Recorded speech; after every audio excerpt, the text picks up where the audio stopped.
But I'm really, really delighted to welcome to the stage next Thor Mitchell. Thor is the executive in residence for product at London-based VC firm Balderton Capital, providing advisory and coaching support and product management to startup founders and product leaders across the Balderton portfolio. He's worked in the technology sector for over 30 years, initially as a support and software engineer before moving into product management while at Google in 2010, which is a really pivotal time, I think, for that era for the company. He's built and led product teams, so this is where my producter came about, but maybe product manager is what I should have led with. Early growth and scaled tech companies in the US, Australia and Europe, so maybe able to answer some of those questions about how this is different across different countries. He had 3 years as CPO at Crowdcube and 4 years as VP of product at Miro through their pandemic-fueled years of hypergrowth. So I know a little about how that feels as well. In addition to his work supporting the startup communities, and an industry advisor for Said Business School at the University of Oxford, a product advisor on the Royal Academy of Engineering, co-organiser of Product Tank Oxford, and a regular speaker on product management at meetups, conferences like today, and on podcasts. I have no doubt that I and the audience are going to learn a lot from your talk today. So I'd love to welcome to the stage Thor Mitchell.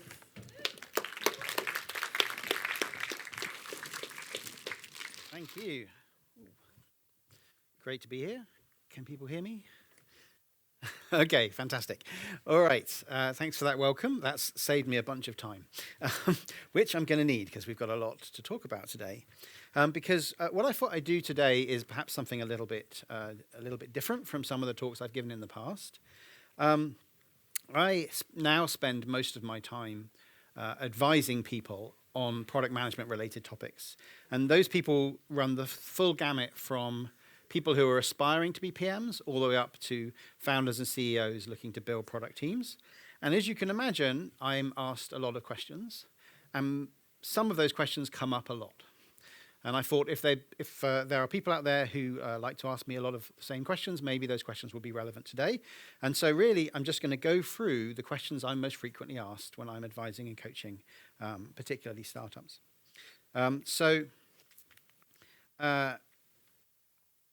In the spirit of full confession, that means it's really just a massive brain dump and there's no real narrative arc, sorry. But hopefully there'll be a few gems in there. So Shoni did a great job of sort of talking through the background, the journey I've been on. And what I just want to sort of point out, because obviously most of these learnings are informed by observations over this journey, is I've had the good fortune of working at a variety of different stages. So Crowdcube was Series A when I joined. Miro was a growth stage startup. Google, obviously, is a hyperscaler, and also in a wide variety of different locations around the world.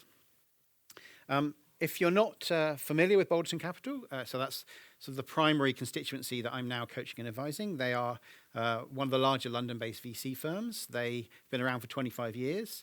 They're unusual in that they exclusively invest in European founders. And if you're not familiar with them, you're probably familiar with many of the companies that they've invested in, of which this is just a very small sample of the over 150 active investments they currently have.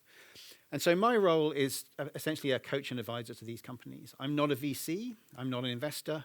Sorry if you're a founder. Don't waste your energy pitching me.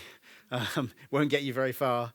But obviously, I get exposed to a very large variety of disciplines. So the talk is loosely grouped into topics, starting with topics about me, which I know sounds very egotistical, but I do get some questions about that quite often, and then working from people who are early to product management right the way through to sort of leaders. Okay, so let's get stuck in.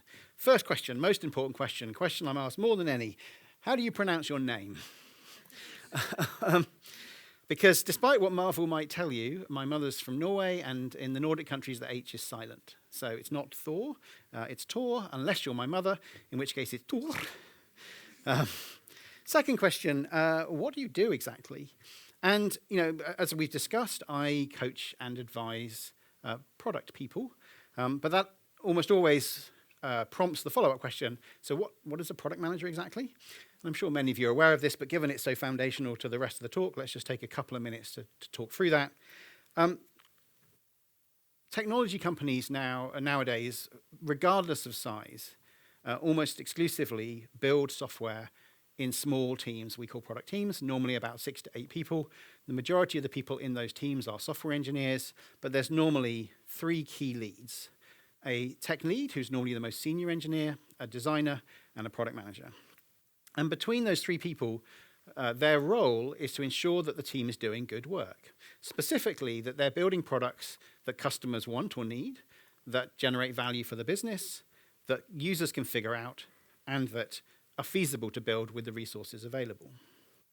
So the reality is that the tech lead is largely responsible for feasibility, the designer largely responsible for usability, the product manager is responsible for viability and value. So that's essentially making sure that they're building something customers want and that works for the business. Another way to think about this is that the PM ensures that they're building the right thing, and the designer and the tech lead that they're building the thing right. But what's interesting is that product managers don't have any authority over any of those people. We manage products, we don't manage people. And consequently, and by design, our role is one of influence, not authority. If we have an idea or a concept for how the product should evolve based on the feedback we've received, we have to build a case for it, and we have to convince people in the team and cross-functionally that this is the right thing to do. Consequently, it's a very people-centric role, and we're ultimately accountable for the success of the product. So next question, how did I become a product manager? So I joined Google in London in early 2006 to support this thing. This is Google's first ever hardware product. It's called the Google Search Appliance. It was a 2U rack-mounted server that you installed into your data center to add Google Search to your intranet, back when people had intranets.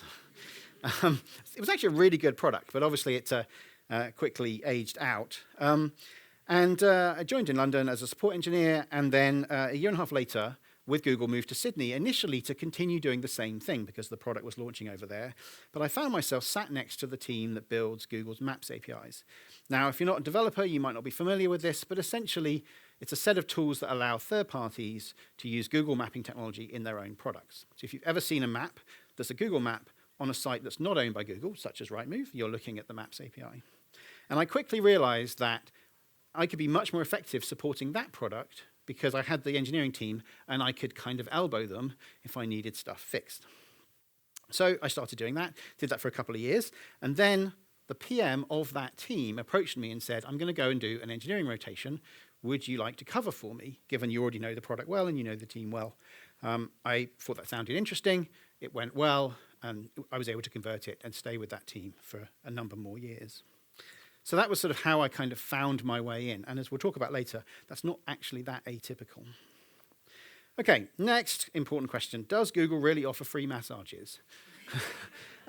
Absolutely, yes. You get massage vouchers when you join, and then you get a certain refresh every year. And in Mountain View, which is the main headquarters in Silicon Valley, there's also 14 free restaurants, snack stations near every desk, a bowling alley, a resistance pool, office slides, and over 300 buses that take people to and from work every day, all of which are fitted with Wi-Fi, laptop seat power, tables, and chairs that slide out into the aisle so your elbows have enough room to type. Which really just means you do 11-hour days, let's be honest. Okay, next important question. What's your favorite item of Google swag? Now, the thing about Google at that time, at least, was that every single launch and event came with a T-shirt. So I have 3 tubs about this big, just full of Google T-shirts. And then there's the one-off things, like the Gmail mittens and the SketchUp socks. The mountain bike was nice. That was a good one. There was also a tent. I didn't actually use the tent, mainly because it said, I'm feeling lucky on the side. But actually, funnily enough, my favorite piece of swag, and it's actually the only one I've ever paid for, and I've even brought it with me, it's the big cuddly Android. And I bought this at the on-site Google store in Mountain View the week it opened. I happened to be there visiting from Sydney. And the funny thing is I had to get it back to Sydney, so I took it hand luggage. And I turned up at the check-in desk at San Francisco Airport, and I popped it up on the desk as I checked in, and the agent glanced up, looked down his laptop, and went, you're the 5th person to check into this flight with one of those. And sure enough, I got to the gate, and there we all were, sat with our big Androids.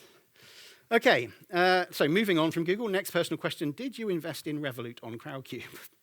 That might seem a strangely specific question, but you need to understand Crowdcube is an equity crowdfunding platform. It allows people like you and I to invest as little as £10 in early stage startups. And in 2016, just a year after they were founded, while I was CPO there, Revolut came to Crowdcube and raised £1 million from about 433 people, making the average investment £2,152. If I had been one of those people, and I had put £2,152 into Revolut, it would now be worth £1.4 million.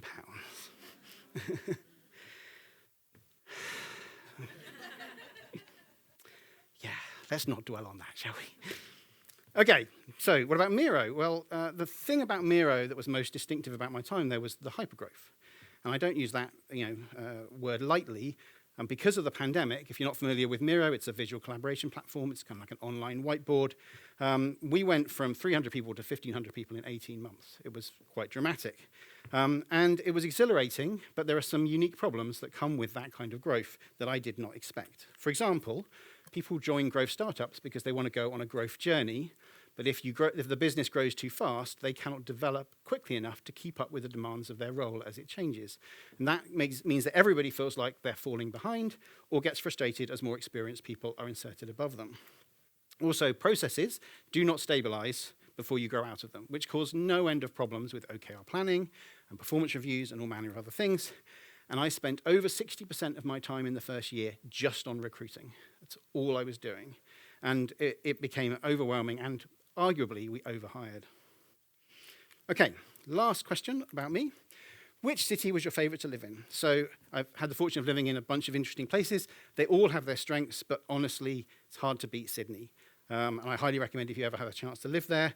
It's also partly about where I was in my life, but the lifestyle, the work-life balance. It was where I moved into product, so I have a lot of fond memories. And it helped that we rented this epic townhouse on the North Shore and had some really, really, really good New Year's Eve parties. So yeah, big fan of that period.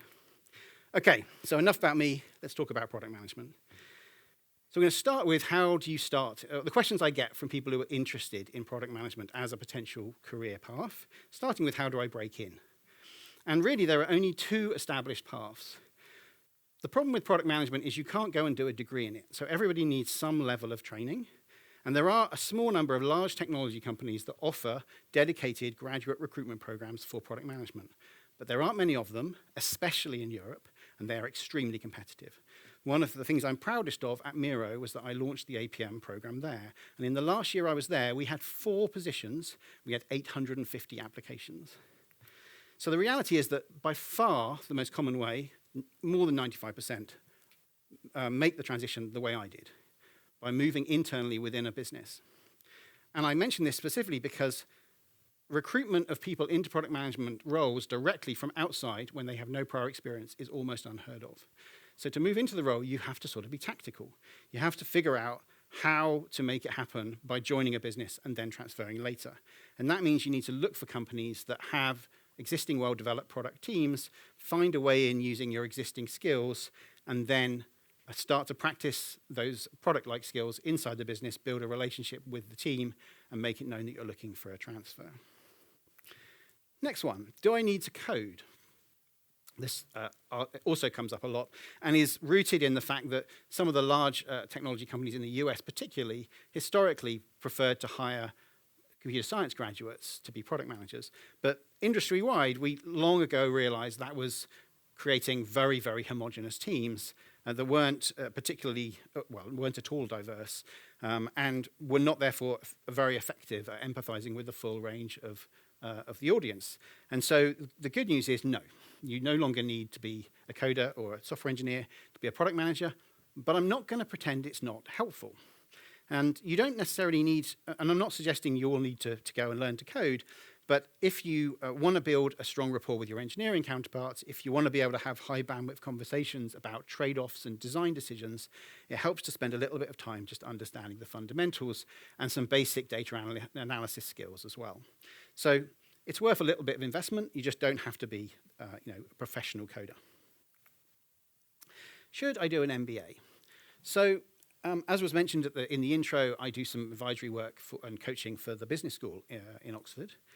So I see how much value the MBA students there get from that course. And actually, commercial awareness has become increasingly important within the product space over the last few years. And MBAs definitely help if you have longer term aspirations to become a CEO or a more of a generalist leadership. But the honest truth is, it's not essential to be a PM. I know far more PMs who don't have MBAs than I know ones that do, and they're extremely expensive and they're very time intensive. So my advice to people when they ask me this question is normally, if it's something that you're genuinely interested in and you can afford it, then absolutely feel free. It certainly won't hurt and it will probably help, but do not do it just because you feel you have to. Okay, last question in this category. Should I work at a startup or should I work at a large technology company? And this is, there's no right answer here. It's really a question of what you're looking for, but there are definitely pros and cons across the spectrum. So smaller businesses, you have a higher level of ownership, you're closer to power, you have more impact on the business, but you're taking a bigger risk, the business may fail, and also there's no structure, there's no processes, there's very little in the way of support to help you develop.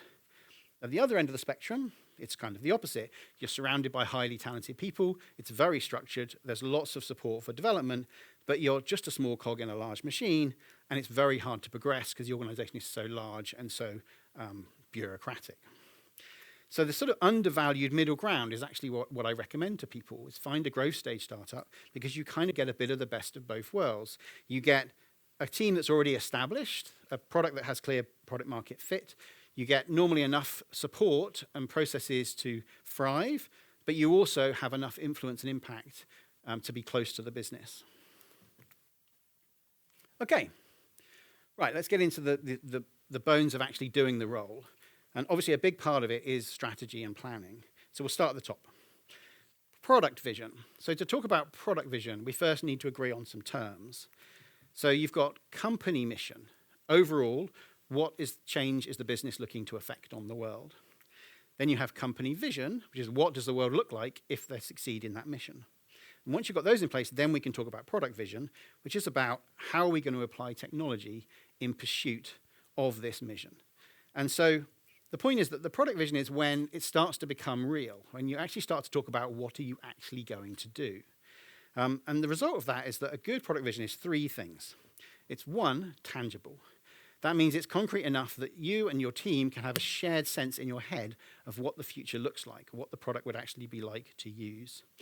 And that vision should be sufficiently compelling that everybody is excited and motivated to make it happen. And it should make the existing product, if you have one, feel redundant already.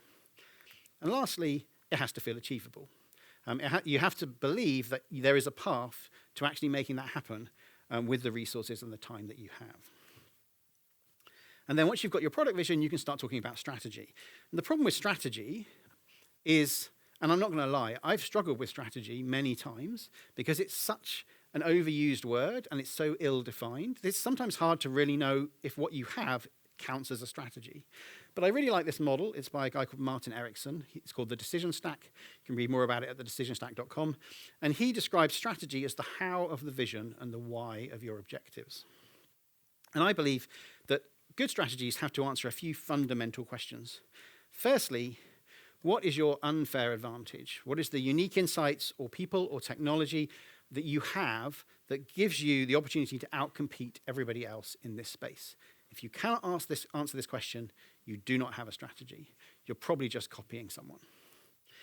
On top of that, you also have to be able to answer the question, how are you going to do this sustainably? By which I mean, how are you actually going to generate business value as you do it? Not just at the end, when the vision is perfectly realized, but as you go along, how are you going to generate increasing business value so that the business is sustainable? And then lastly, how will we know if we're actually succeeding as we go along that journey? How will we tell if we're on track or whether we need to course correct? What are the metrics or other signals that we're going to monitor that reflect progress? Okay, next question. How do I ensure everybody is aligned? And people talk about alignment a lot, but to me, alignment means you have a common understanding of where you're going, and you're able, as a group, collectively, to make decisions that are consistent with each other, that move the business in the right direction. And to do that, you need to understand the mission and the vision and the strategy, but you also have to understand the values and the principles, which we haven't talked about. So let's do that for a second. So I'm sure you're all familiar with company values conceptually. They're normally these sort of like high-level statements that are unarguably obviously good things to do. But the idea is simply that they're things that in the heat of battle you can sometimes forget. And so by having them written down, you and others can hold you accountable to doing, quote unquote, the right thing.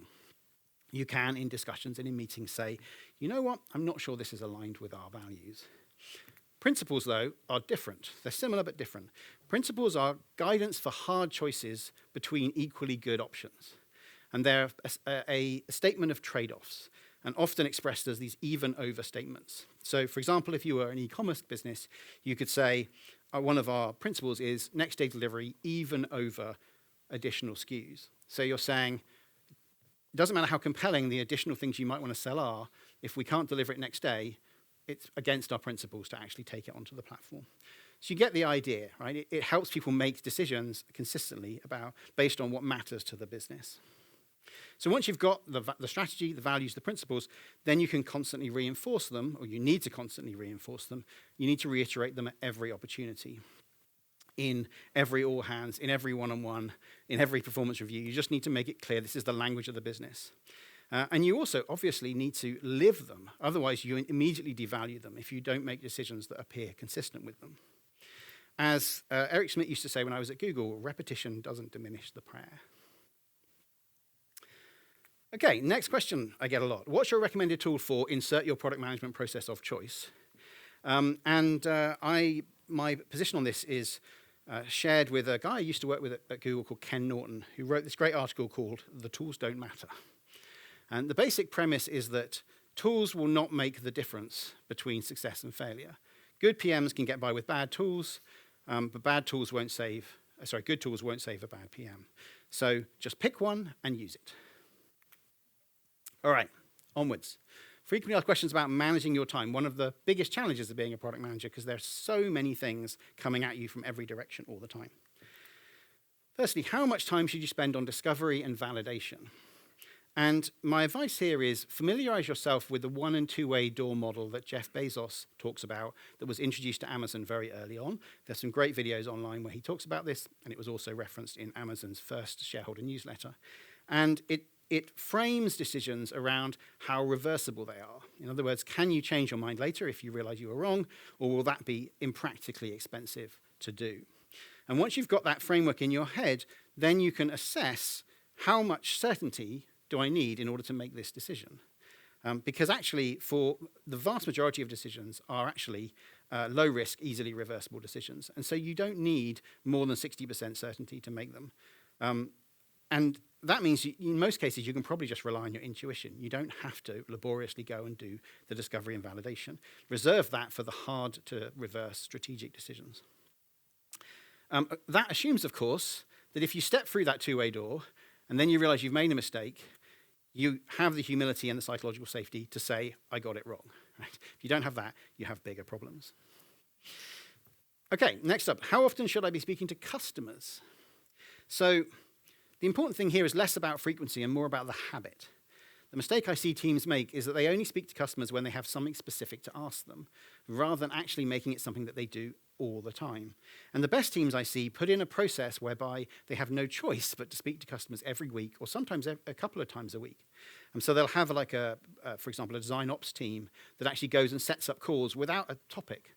And then it's up to the PMs and the UX researchers and so forth to figure out what they're going to talk about that week. Okay, next up, how much time should we spend on tackling tech debt? So if you're a product manager, especially if you're a more junior product manager and you haven't seen this firsthand, tech debt is this like very frustrating, weird, nebulous thing that engineers complain about a lot, that when they spend time on it, doesn't seem to produce any business value or allow you to move forward on your roadmap in any material way. But I have seen firsthand on multiple occasions how dangerous it is to let tech debt accumulate. One of the highest profile raises we ever did in my time at Crowdcube failed on the first attempt because of tech debt. So you have to take it seriously. You have to recognize that it's not something that you can just fix over a 2-week sprint. It's always there. You have to allocate a specific amount of time to doing it. But at the same time, you have to hold your engineers accountable to actually working on the highest impact debt. Do not let your engineers define tech debt as code I didn't write. Oh, and one other thing, if you're in leadership, this is the kind of work that's often undervalued. So make sure that you recognize and reward it. Okay, last time-based question. How much time was I spending as a product manager on go-to-market? And this one's really important, so I'm just going to be very, very clear. Distribution is everything. Every PM dreams of building software that is so compelling, so valuable, that it will just sell itself. But the reality is you can build the greatest product on earth. If you don't have a GTM strategy, you're just playing with toys. And so this is why my former boss at Miro, the CEO and co-founder, used to say PMs should spend 50% of their time on go-to-market strategy. And I agree with him, but very few do. All right, let's keep going.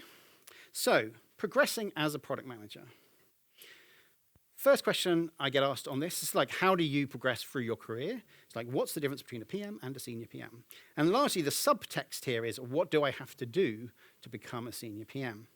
And the difference is essentially that a PM, which is sort of the early to mid-level career stage, is largely assessed on your ability to get stuff done, right? So are you able to deliver new features and move the roadmap forward at high quality on time within the scope of your team? Senior PMs, on the other hand, are expected to be more strategic, to think longer term, to manage more complex initiatives, to work cross-functionally, demonstrate leadership across teams. But it's very, very important to understand that promotions, especially in established companies that have these like detailed performance management frameworks, promotions are a lagging indicator of your progress, because you're not given a promotion until you consistently operate at the next level. And a lack of understanding of that tends to result in a common misconception, which is that in order to manage high impact projects, you need to be a senior PM. In fact, the reality is the opposite. In order to become a senior PM, you need to manage high impact projects. Okay, so that being the case, how do you get promoted? And this is the one topic that's sufficiently complex and valuable that we're going to spend a little bit longer on it than the rest. And actually, I've got like an hour-long talk just on this. So this is the highlights of that. But the bottom line is increase your strategic influence and impact while maintaining trust, quality, and velocity. Now, there's a lot packed into that, so we're going to break it down a little bit into two parts. Firstly, you've got growth factors, things about your performance that need to improve over time in order to get promoted. And then you've got hygiene factors, things where you need to maintain a high standard in order to prevent your promotion being blocked. So we'll start with the growth factors. They are strategic, impact, and influence. And this is the flywheel. So you want to lead a strategic initiative. That, in turn, will generate strategic impact if it goes well. That will give you more strategic influence and unlock more opportunities to manage even more strategic initiatives. But how do you know if an initiative is strategic? You would think that all initiatives are strategic. Why else are you doing them? But the reality is every company has some that are core to the strategy, some that are dependencies of the strategy, and then some that are a long tail of leftover projects from previous strategies, customer commitments that were made a year ago by sales, some kind of zombie project that some VP is particularly passionate about. So you do have to sort of ask yourself the hard question, am I doing something that matters? Now, there are some key signals that your project is strategic. For example, can the overall product strategy succeed without your initiative succeeding? Are the success metrics of your initiative being tracked at the company level? Are they being included in updates to the board? Do you seem to always get the best people? And then crucially, does your CPO or VP consistently engage with your updates, even when they're on vacation, recovering from major surgery, or under arrest? So if the answer to that question is yes, then it's a good sign. But you need to somehow break into that flywheel the first time. So how do you get to lead your first strategic initiative? And the key thing I say to people then is, well, you have to be seen as a safe pair of hands for something that's so important to the business. And there are a couple of key things that actually influence that. Firstly, more strategic projects tend to have more complexity. Complexity comes in lots of forms. It's not just technical complexity. It's also number of stakeholders. It's regulatory complexity. It's number of partners. It's all manner of different types of things. And so you have to be able to prove you can manage that. And that's actually not too tricky because most initiatives are more complex than people expect them to be. So you just need to highlight the complexity that you're already handling. The other thing is to over-communicate. So the important thing from an executive point of view is that they're never left wondering what the state of this strategic initiative is right now, that you're communicating with them so frequently and so transparently that your thinking is ahead of their questions. And then lastly, you need to project confidence that you're on track, and you also need to make sure that you follow through on your commitments. So that's like how you handle your strategic influence and strategic impact. And then we talk about the hygiene factors. So these are things that you need to maintain. Like if you drop the ball on any of these, it doesn't matter how well you're doing on strategic influence and impact, your promotion will not proceed. The first one, unsurprisingly, is trust. So we talked about product management being a very people-centric role. If people don't trust you, if you don't have a good relationship with them, you don't stand a chance, you will fail. The next is quality, and the quality means not just user experience, it means every factor that impacts the perception of a product, including performance, reliability, security, and all manner of other things. And then lastly, velocity, you have to be seen as someone whose team gets stuff done. So, once again, increase your strategic influence and impact while maintaining trust, quality, and velocity, or if you manage teams, increase the strategic influence and impact of your teams while maintaining the trust, quality, and velocity of your teams. But you may say, what about the craft? Like, at no point in this discussion have I mentioned any of the things that you most commonly associate with product management, because it doesn't matter. You're not getting paid to exercise the craft. There are no points for the craft. In fact, if you think about kind of the combination of craft and impact, if you have low craft and low impact, you're probably going to get fired. No surprises there. If you have high craft but low impact, you're still going to get fired. It'll just take a bit longer because people will say, well, they seem to know what they're doing. I'm sure they'll figure it out. Unsurprisingly, if you have high craft and high impact, you'll get promoted. If you have low craft and high impact, you'll still get promoted, probably just as quickly, because execs don't care how you have impact as long as it's legal and ethical. That's not to say that the craft doesn't matter or the craft isn't valuable. It's just important to understand it's a toolkit that helps you increase the likelihood of high impact. But again, there are no points for the craft. Okay, last question around sort of PM progression. What's the most common mistake PMs make in this regard? We've talked about how to progress, but how do they hold themselves back? And the thing that's interesting about this is that if you read the literature, if you read the books and the Medium articles and everything else, there's a lot of emphasis on the importance of discovery, on the importance of making sure that you're building things that people want. You don't waste time shipping products that people don't need.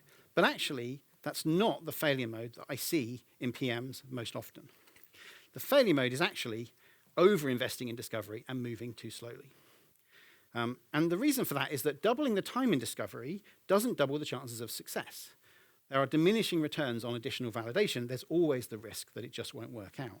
Consequently, if you make lots of bets with medium confidence, you're likely to deliver more impact in aggregate over time than people who make few high-confidence bets. Or to put this another way, and to be blunt about it, PMs who fail fast and often are valued more by execs than PMs that succeed slowly and infrequently. All right, so we've covered the core of the role. Now let's talk about leading teams. So first question I get asked, normally by founders, as you can expect, is when should I start building a product team? And I should mention here, this is just my opinion. There's no kind of doctrine on this, but from what I've seen, founders should lead product until you have product market fit. Because until you have product market fit, you don't know what company you're building. You don't know who your audience is, you don't know what your metrics are, you don't know what success looks like. The fundamentals of product management just aren't in place. But once you have product market fit, as a founder, you probably don't want to be spending a lot of your time in operational work around managing backlogs or UX reviews and things like that. So at that point, I would bring in someone to take that load off your shoulders. I'm not suggesting you hire a leader at that stage, just a strong mid-level PM that's seen what good looks like elsewhere and can start driving the day-to-day management of product management at the team level. And then over time, your business grows, you add more people, your product team grows, and it grows to the point where it's too large to be a single team, and it splits in two, and you need another PM. And then sometime later, that happens again. And around that time, when you have 3 PMs, then I would consider finding someone to lead that function. Now, over time, that person may grow into a very effective executive, but sometimes that doesn't happen, in which case you probably want to go and bring a VP or a CPO in around the time you get to Series B, and you're looking to scale. Okay, the next topic, and this one is the great debate of 2025. Should I hire a CPO and a CTO, or should I hire a combined CPTO? The combined CPTO model has become quite popular over the last couple of years. And again, this is just my opinion, it's my observations.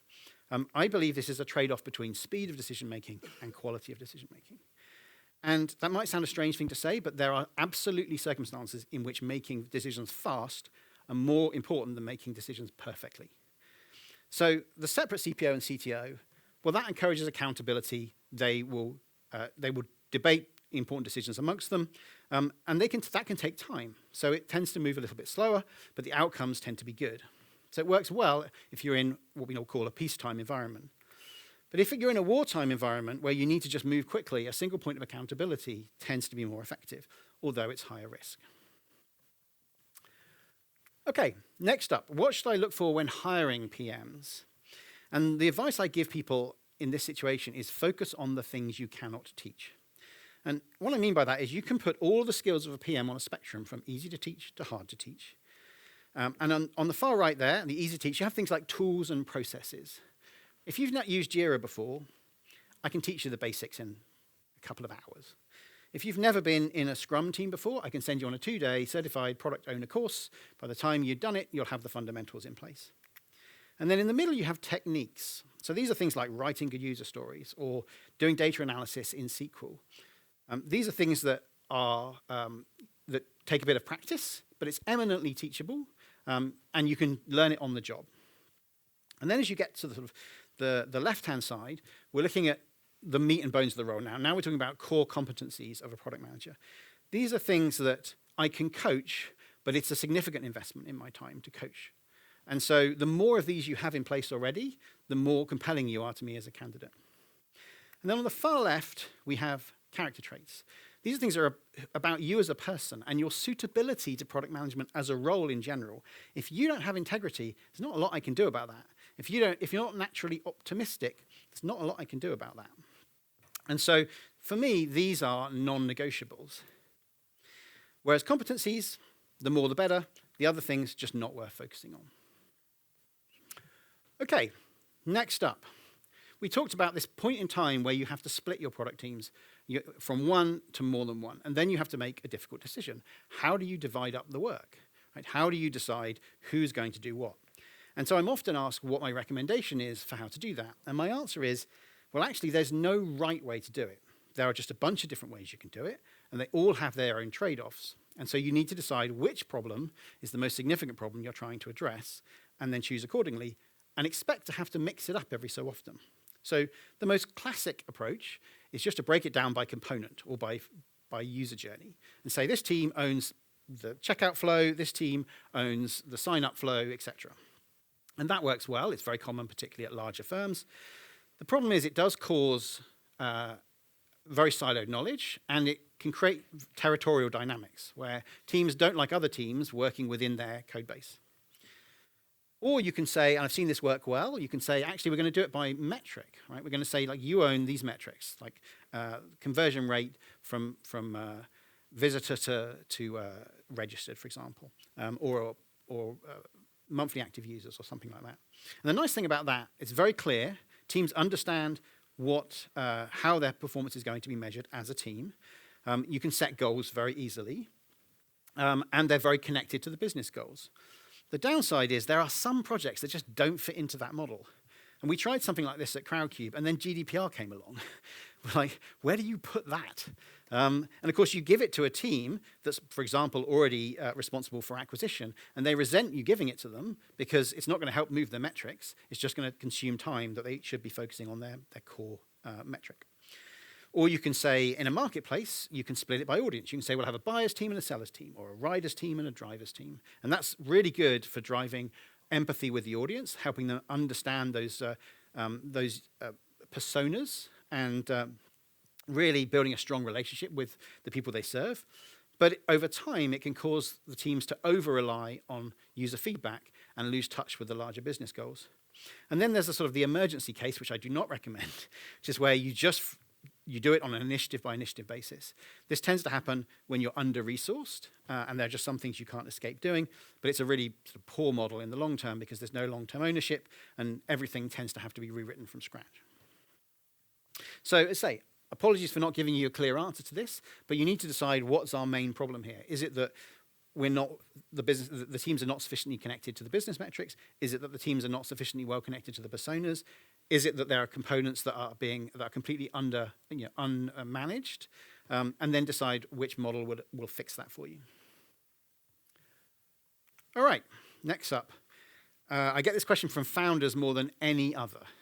How do I get my teams to move faster? And this often is a reflection of the fact that they are pining for the days when there were 4 of them round a table and they were just moving very quickly, and now they've got a larger business and it seems to be moving more slowly and they can't understand why. And often their assumption is that they've hired the wrong people, or that somehow they've not hired enough people. But actually, in most cases, they are the problem. Because in most cases, the problem is that the teams are not in a position to make decisions quickly. And myself and a fellow EIR at Balderton have written a whole article about this, which you can find on the Balderton website. But the very, very high-level summary is there are sort of 5 loose things that teams need to be able to do in order to make decisions quickly. Firstly, they need to recognize value in making decisions, right? That needs to be a cultural norm to move quickly, and they need to feel a sense of urgency about decision-making.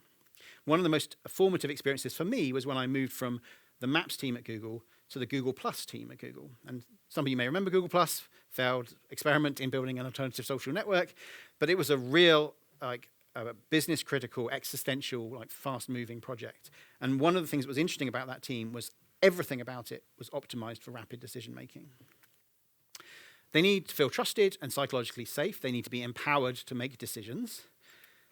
They need to have the context in order to make decisions. In other words, we talked earlier about mission and vision and strategy and principles and values. They need to have those things so that they can confidently make decisions, knowing that those are decisions you, as leaders, are likely to agree with and support.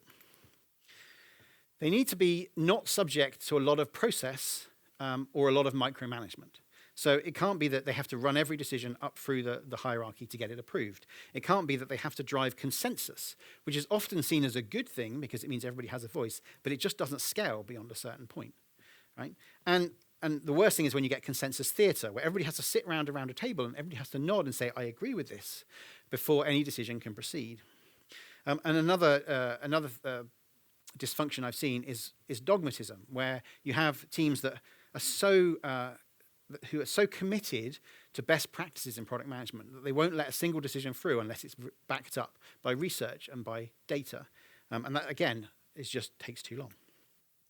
And lastly, they're not hamstrung by technology, for example, that's so fragile that even the smallest change is high risk, or they don't have sufficient access to customer data, or the organization is structured so poorly that they've got an extensive dependency management tree and they have to rely on all these other teams to tell them if they can proceed. Okay, we're almost done. How do I manage founders and CEOs? So I got great advice recently from the CEO of Clue, who are a Balderton Capital company in the women's health space. And she was previously their CPO. And she said to me, the thing I was told, and I always remember, is numbers up, people down. And what she meant was if you're presenting upwards to the founders or to the boards, you start with the numbers. You start with the language of the business that they speak. If you're presenting to your team, you start with the human factors. You make them feel like important as people before you move on to the more clinical business side. And the important thing about founders, founders and CEOs and other opinionated stakeholders can be frustrating because they're always trying to throw things onto your roadmap. But it's important to respect their knowledge and make them feel heard. Doesn't mean you have to do everything they say, but they have to at least feel like you understand why they're asking you for these things. And then try and pull them away from solutioning and focus on the underlying problem that they're trying to solve. and then look at it through the lens of, would addressing this actually move us in the direction of the strategy, or would it actually be counterproductive and consume time or dilute our focus? I've got a framework I developed at Google for this, and you can adopt it if you like, but you do so at your own risk. So my personal framework for like acting on founder feedback, or at Google it was the feedback of my SVPs, was point 1, don't act on it immediately, because it's often hard to tell whether they're just ideating or whether this is something that they actually really care about. So the first time they say it, just make a mental note that they said it and then do nothing about it. The second time they say it, go, okay, I know they've said this twice now, so I might have to do something about this. I should start thinking about what I would do if they say it a third time. When they say it 3 times, like, okay, you actually mean this, you've remembered it, you want something to happen. And that served me really well, but don't blame me if it gets you fired. Okay, question 30. What's the most common leadership mistake? And this was easy. The most common leadership mistake I see every time is not communicating a clear strategy. It's very easy to get sucked into operational work, building teams, managing people, putting processes in place, and not realize that your teams are floundering because they don't have clear direction from you that allows them to ideate and prioritize. And the result of that inevitably is that the product just evolves organically in a variety of directions and then ends up bloating with a lot of features that customers demanded that don't necessarily align. I see this particularly actually around Series B and C, where the business as a whole has realized the initial vision of the founders. And they're scaling, but nobody has stopped to ask, where do we go next? Okay, one final bonus question. The question that has become the question du jour of the last 6 months. The question I get asked over and over again. Is product management dead? And I understand why the question gets asked, because if you have a relatively unsophisticated understanding of product management, you might think it's just a bunch of processes. It's writing user stories, it's doing competitive research, it's writing requirement stocks, and these are things that AI can do. But the reality is that modern product management as we know it today came about in the late 1990s, I would argue, as a direct result of the emergence of ubiquitous broadband and how that disrupted the way that software is developed and delivered. When I started out, I used to work for a company that made software that they sold on DVDs in a box with a thick manual every 18 months. AI is disrupting how software is developed and distributed again. So further disruption is inevitable. The PM role will almost certainly have to change. It may change in surprising ways. It may not even be called product manager anymore.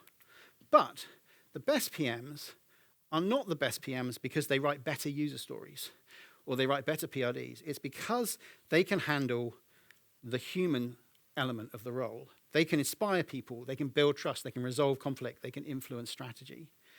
And so as long as you hold on to those core skills and you stay adaptable, then you will be fine. Thank you.